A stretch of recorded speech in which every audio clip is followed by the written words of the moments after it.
There are people who build careers, and there are people who build something bigger than themselves. But what most people don't see is the thinking behind the decisions. Today, we're stepping into that. Welcome to the interview room, where real conversations build real growth. Each week, we sit down with amazing business owners and everyday experts to uncover what's really behind the biggest wins, toughest failures, and boldest goals. Because here's the truth, you don't have to have it all figured out to sit in this room. I'm Coach Annie. Let's learn, laugh, and level up together. Welcome back to the interview room, where preparation meets opportunity, where clarity creates confidence, and where we learn how to show up when it matters. I'm Coach Annie, and today I have a special guest that is joining me, Sean Shanks of CEO Moneywise Payroll. Sean is building a business in a space that most people don't think twice about, payroll, but what is powerful isn't just what he built, it's how he's building it, the decisions, the risks, and the lessons. Behind every business is a series of interviews with people you've never seen. So Sean, welcome to the interview room. Thanks, Annie. Happy to be here. Before we get into strategy and business, I want to start with where everything actually began.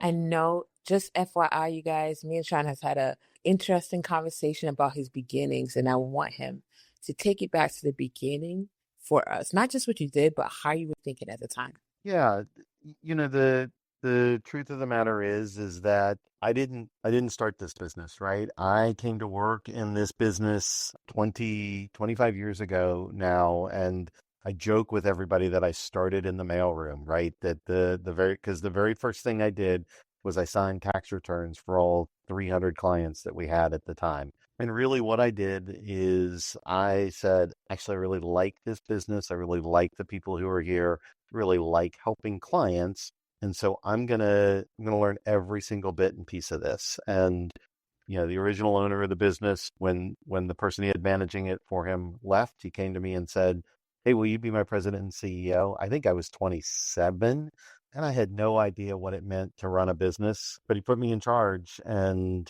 I had to learn how to run a business. And fast forward a number of years, and a bunch of twists and turns in this story.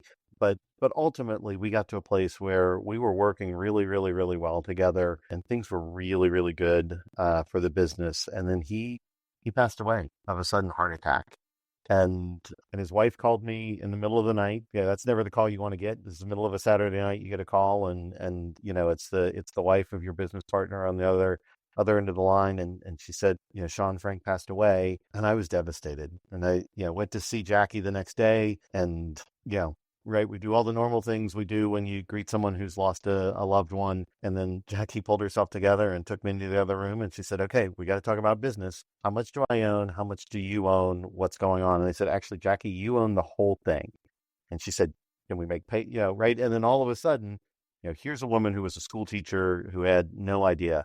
And she just simply said, "Hey, are we okay? Can we do this?" And the answer was yes. I mean, we could make payroll, we could get everything done on time, we could get all the payrolls out the door. But I had spent, in that time with Frank, I had spent years being intentional about making sure that I was being a good steward of his business and being a good steward of the team, and making sure that, regardless of whatever may or may not happen, we were in a really good place to continue to serve our clients and continue to serve the team on the business end of things. And it wasn't my business, and it wasn't always my vision, but I always treated it as though it were my business. And so ultimately I was able to buy Jackie out because she didn't want to keep owning a business that she didn't understand. And then I have worked since then to try and grow the business, but also reshape the business, not in major ways. We were a lot of what I wanted us to be, but in small ways to make it so that we were very intentional and consistent in how we put our culture together and how we did culture as a business. Because I truly believe that it is the culture in the workplace that actually is our first point of strategy, and how we take care of clients and how we take care of getting things done. And so, if it's appropriate, I'll just say this: our mission has nothing to do with payroll. Our mission is to create a positive ripple effect. And we do that by processing payroll accurately and on time. And I always tell this story, right? If you payroll shows up accurately and on time, right, it's good for the business owner, it's good for the employees, it's good for the community. Everybody's happy. And if payroll doesn't show up accurately and on time, it's a negative ripple effect, right? Employees don't want to come to work. They don't trust their boss. The employer is frustrated, and maybe people aren't putting gas in their car or going out to eat on a Friday or Saturday night because they didn't get their paycheck on time. So really, we run this business and operate this business with a mission of creating a positive ripple effect.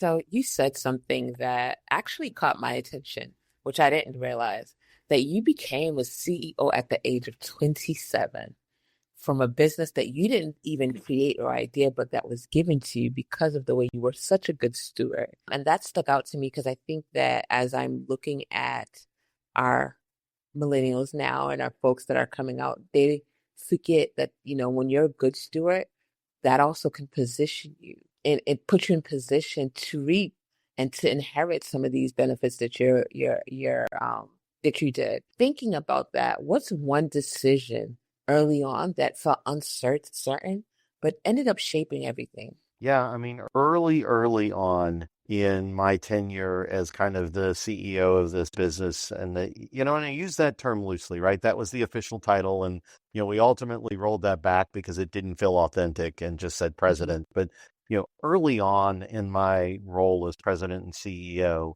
I had to say to my wife and to myself and to the team and even to the owner, like, hey, I need to act and behave as best I can as if this were mine, right? Right. I need to treat this as if this were mine, and understanding and saying to the owner at the time, like, and understanding that that means that you get to override me from time to time. There were a number of places where I had to let go of my vision for what was next Yeah. because it didn't align with what the owner wanted. But that's a very dangerous space to step into, is say, okay, I'm gonna plan and move forward as if I own this, and I respect your right as the owner to veto me. I alluded to it. We didn't always play in that same sandbox well, right? You think about your little kid sandboxes. It's like we were both standing in the middle trying to build our own castles, trying to build our own sandcastle, and kept stepping on the other person's sandcastle. And it wasn't until, I'll switch the analogy the other way, right? We both stepped outside of the sandbox and we're working on the same castle in the center of the sandbox, as opposed to Gotcha. trying to build two castles or work on a castle simultaneously while both standing in the sandbox. Mhm. But it's terrifying to say, yeah, I'm going to treat this as it's mine and I can do it my way. And I give you permission to, To do because that. I mean, he had every right to, right? He owned the business, and I give you permission to say, no, you can't do that. Yeah.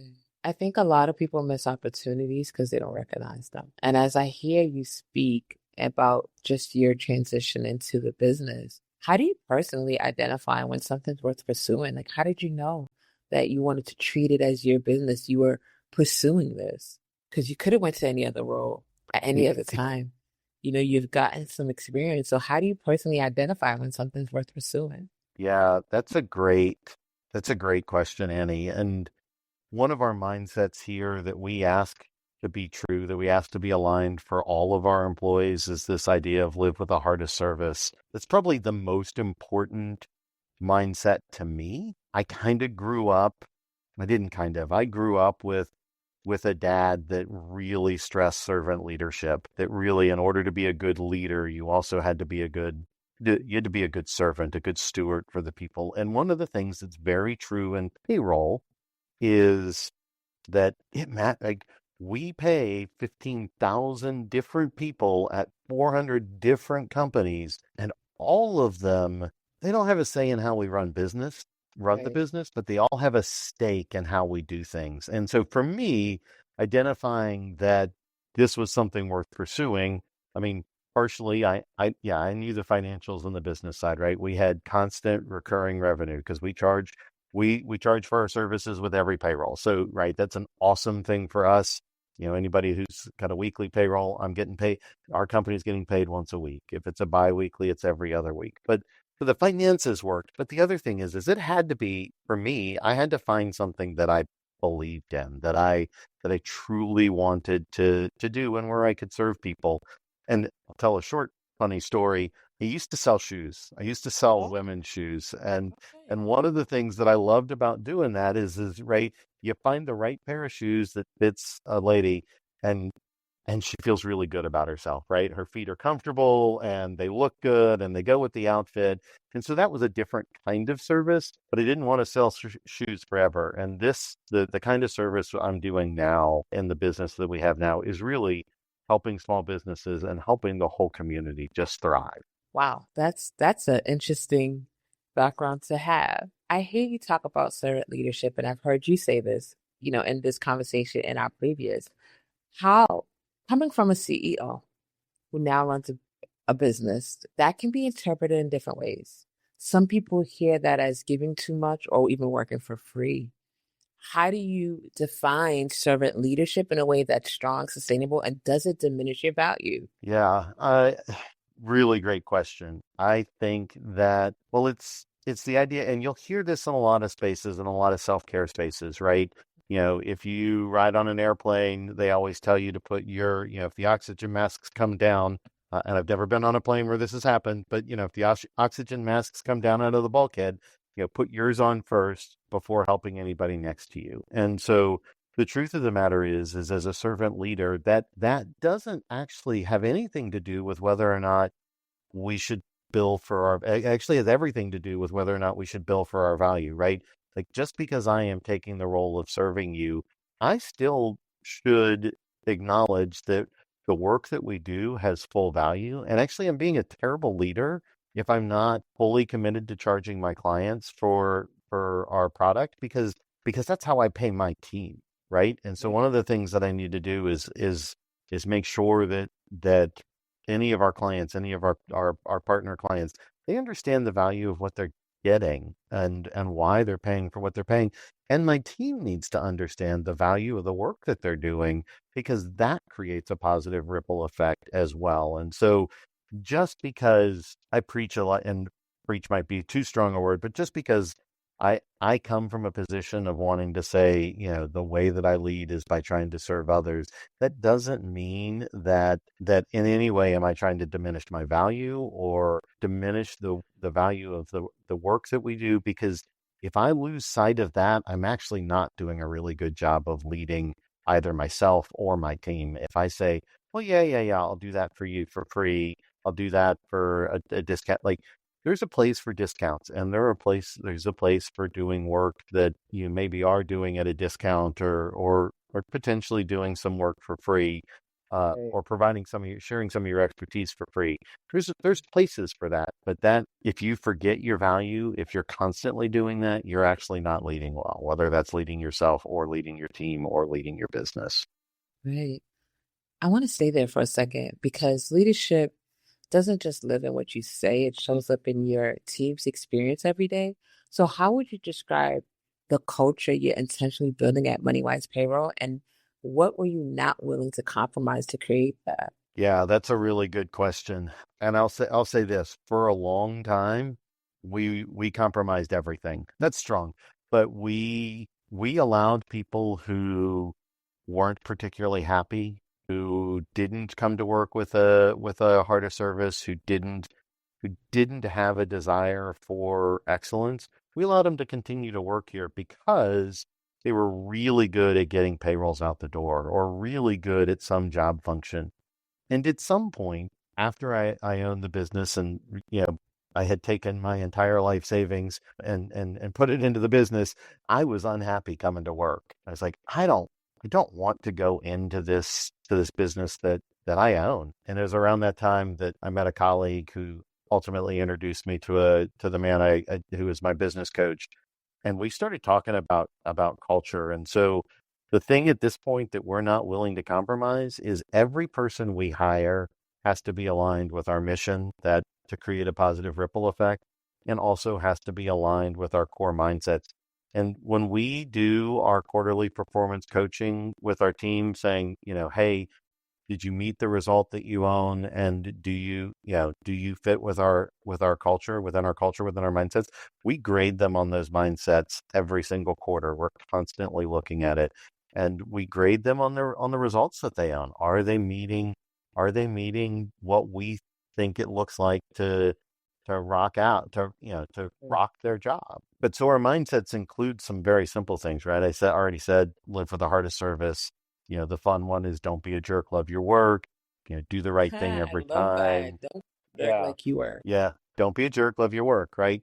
Do the right thing every time, learn to teach, and reasons are not a substitute for results. And if we had a lot of time, I'd unpack those further. But right, my team knows what all of those things mean, and they know how they're being evaluated against it. And I'm unwilling to compromise on that. And I don't want anybody. I mean, I've read a lot of Patrick Lencioni books. And so, one of the things he talks about in meetings is you don't want people who are politicking, who are trying to convince, or separately trying to convince various people of their point of view. We don't want those kind of people in our team. We want people who are hardworking, dedicated, human, smart. We're looking for ideal team players so that we can build a team, focused and centered and kind of anchored on trust. I love that because from an HR perspective, I see a lot of people always trying to build rapidly instead of building with quality and quantity. When I hear you, it's you're being intentional about who you bring on. And I think that if more businesses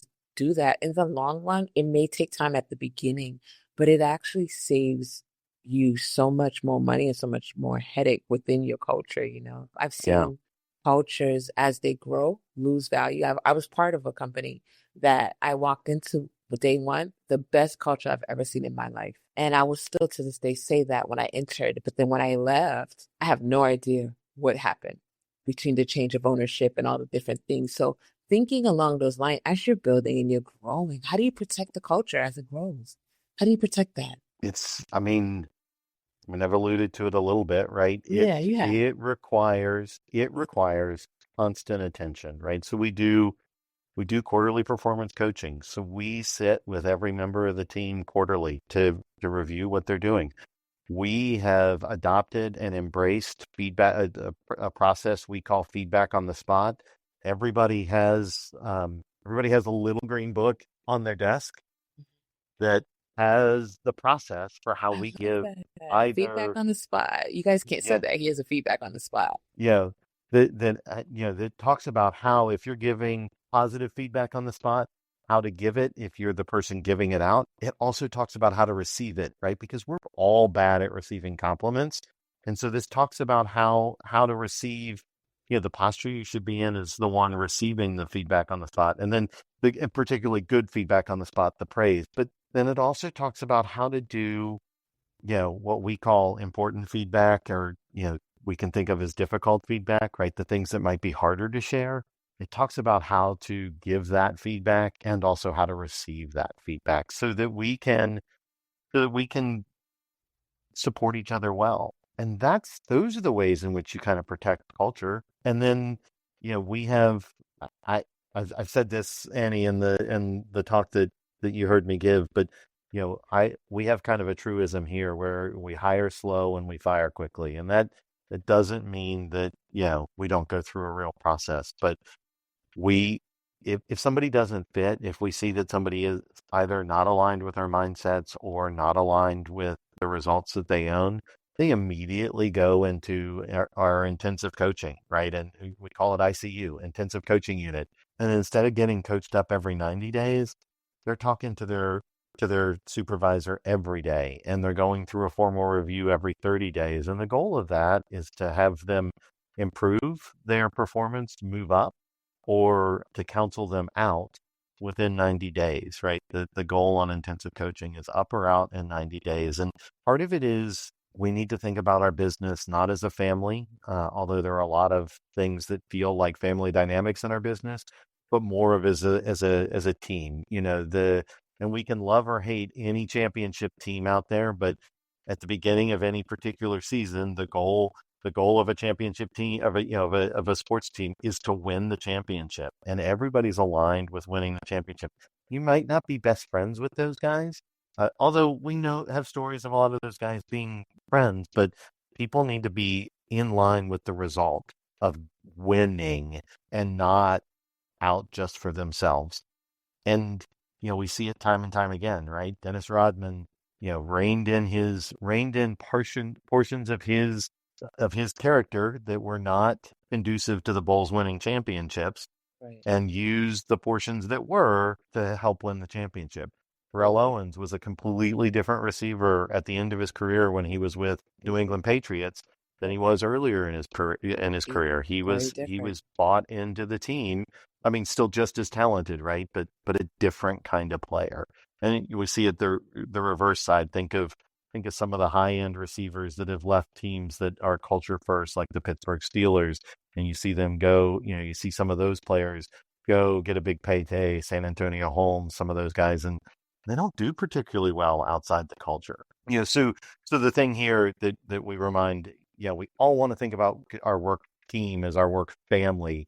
But we really need to think about it as a team. And that's part of how we protect the culture because, right, families are all families are dysfunctional, and I don't mean that in a negative way, but teams, Absolutely. even with dysfunction, they're all focused on one goal.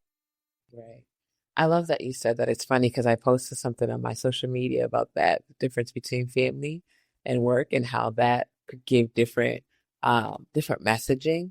But one Right. of the reasons I asked you that question is because I wanted to dive deeper into that with you as you were talking. I think it is one of the things that I hear is consistency, consistent feedback. You're not waiting for 1 year to just have a conversation every year. It sounds like you are always in the know about where you are. You have put in place coaching and things to help support someone if they may have a season of not, you know, succeeding or not achieving the goals that you have set forth for them. So I love that because I wish more companies would do that. I get that sometimes as we get bigger, it's harder. But I think if you're building with intentionality, you're consistent, like your book, the feedback book, and that guidance of giving people, hey, we can give it, but receiving it, we struggle with too. I heard that. And I think that's something we all are learning to do. I do that all the time. People say things and I'm like, oh, yeah, great. And I smile and I don't know how to receive it sometimes. So I love that. Thinking about just the business side, from the outside, people see success. What's something about building a business, growing a business that people don't see but should understand? Yeah, really great question, Annie. It's lonely. Like Yeah. the truth of the matter is that building a business is hard, right? It is, being an entrepreneur is, and whether you buy a business like I did or start one from scratch, like you have, or a lot of your listeners have, or a lot of the other folks you've interviewed have, that whether you buy it or start it from scratch, you still, if it's a small business, you're still running it alone. And so, if you've got a spouse or a partner, they probably don't understand. The only person who really understands what any entrepreneur or founder is going through is another entrepreneur or founder. And I think we forget as business owners that we need a community for the business owner side of ourselves, in addition to whatever community we need to just get through life, right? We all need community, and sometimes family is enough and sometimes it's not. But as business owners, we need to seek out community. It's important to seek out other founders and business owners just to be able to say, hey, am I crazy? Because the truth of the matter is it's 3 a.m. at night where sometimes something wakes you up and you're thinking, oh my gosh, did I remember to do X or Y? Or, run this business for 25 years. I've owned it for the last 10. Right. And I made a mistake a couple of months ago.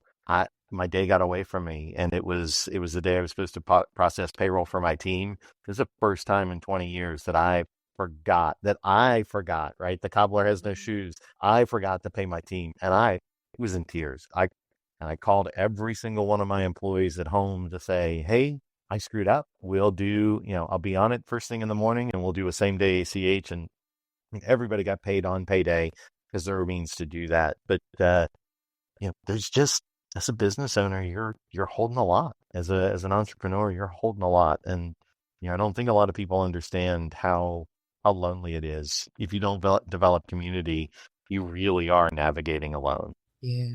I'm thinking about that and I'm like, culture is what people experience when you're not in the room.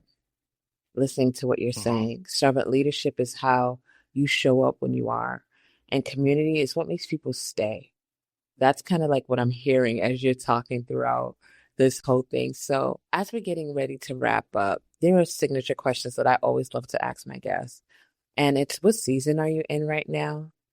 I'll tell you the three and then you can answer them how you want. What season are you in right now? And what is one decision you know you need to make? And how do you show up in your next phase of life or experience? Yeah, those are great questions. Kind of the season we're in as a business is we are replanting. We're in spring. We are replanting and in growth mode. We went through kind of a harvest period and then retooled a whole lot of stuff. So thinking kind of fall and winter, rebuilt a lot of our processes. Now we're planting seeds to grow, to hopefully have a new harvest of more clients and extended growth. So that's kind of the season we're in the business, and my personal life. As far as I'm concerned, we can't be an endless summer, but I'm always focused on growth. What can I learn? What can I learn? Even if it's fall or winter in my particular life, I'm always focused on what can I learn in this moment. What more can I add? And I've forgotten the other two questions, Annie. I'm Okay, terrible. how do you want to show up? How do you want people to see you in at work? I want people, yeah, I want to show up. I want to show up. I want, I want to be the person that when I show up, people like that I came in the room because I'm unlikely to have my phone in my hand. I'm whoever's in front of me is the most important person in the room. I want to show up with presence, right? I want to show up with presence. I want to show up with energy, but I also want to show up with compassion, right? I want to be present. So if somebody's in a bad place, I want to be able to sit with them in that. I think if we look at some of the biblical stories, Job's friends get a bad rap because at some point they start, telling him to turn away from God or curse God or whatever. But what gets missed in that story is that for 7 days, they just sat there with him in silence, right? The Right. first thing they did was show Absolutely. up and be present. Yeah. And so that's how I want to show up. I want to show up with presence. I don't want to show up thinking I have all the answers. I want to show up and I want to walk beside people. I don't want to tell people what to do. I want to walk beside people. Sean, that's amazing. You're prompting me to ask more questions. I'm trying so hard to respect our time.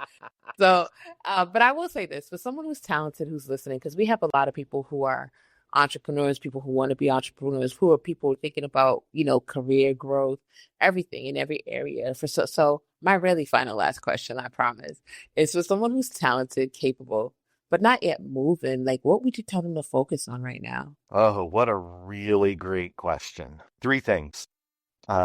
One, first and foremost, write every single day.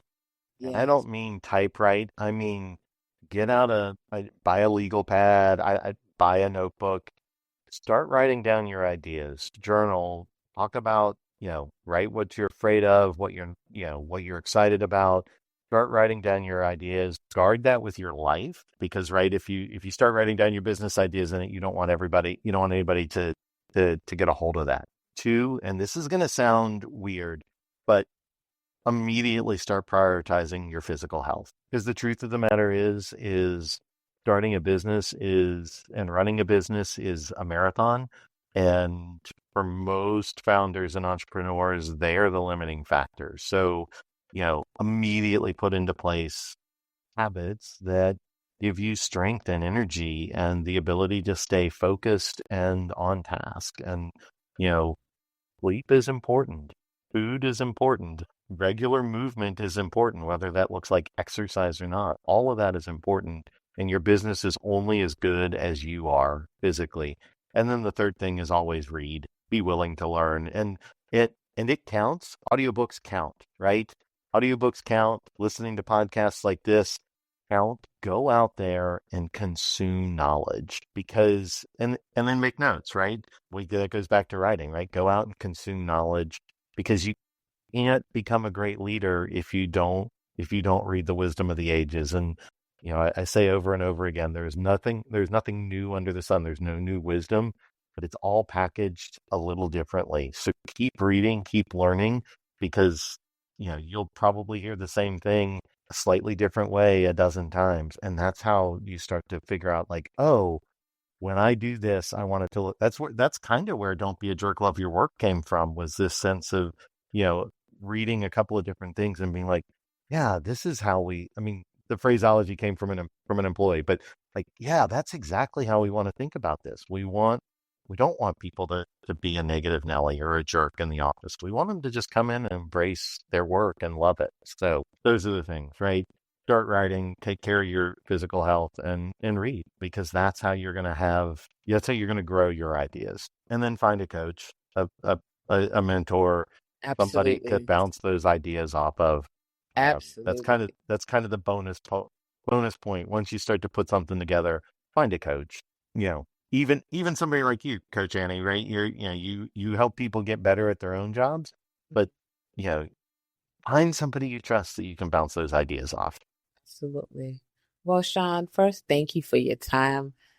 Soon as I'm honored to have you, because soon as I asked you, you did not hesitate. You didn't ask any questions. You're like, absolutely. So thank you for showing up for me. Thank you for being present for me and just for agreeing and believing it. And as I'm growing in my podcast world and community, which is new for me, thank you for being part of that journey. I truly appreciate it. Tell everyone how they could find you, Moneywise Payroll, anything, like how they can connect with you in your business. Yeah, thank you, Annie. Thanks for having me. Thanks for asking me, and thanks for this opportunity. You guys can find me on LinkedIn. It's Sean Shanks on LinkedIn. You can find our business, Moneywise Payroll. We're on LinkedIn. We're on Instagram. We are on Facebook, but I don't know why you'd be looking for us there. And then you can find our website, www.moneywisepayroll.com. And you'll see and hear a lot more. You'll see videos of me and hear a lot more of either my basic thoughts on small businesses or on payroll. And certainly, if you've ever got any questions, please reach out directly. Thank you, Sean. I'm so excited, you guys. This was the interview room where preparation meets opportunity and clarity creates confidence, and where you learn how to show up. I'm Coach Annie, and I will see you in the next conversation. Thanks for joining me today in the interview room. I hope you got a little inspiration and maybe even a few aha moments from our conversation. If you loved this episode, don't forget to follow, share it with a friend, and leave a quick review to keep the good vibes going. Remember, you don't need to have it all figured out. Just keep showing up and growing. Until next time, I'm Coach Annie. See you in the next interview.